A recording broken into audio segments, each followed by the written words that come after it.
I think it's important to remember that we were all kids once.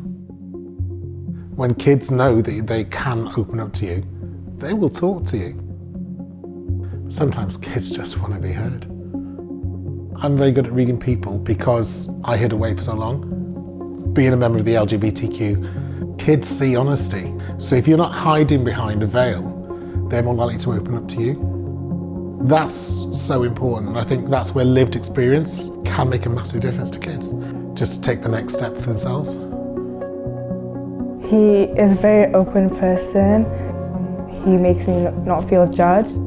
Through these sessions with Rob, it helped me grow as a person, and it made me open to who I am. It gives me a sense of, oh, I know who I can talk to. Very often, Rob goes above and beyond the work of a youth worker at MAC. He brings a wealth of experience. He's full of ideas, full of ambition. He's always thinking about the young person, putting them first. And Rob espouses that every day when he's at work. Thank you so much for all you do for MAC, for all the young people, for all the families. We are so lucky at MAC to have you as part of the team, and I'm very lucky to have you on the team. Thank you so much.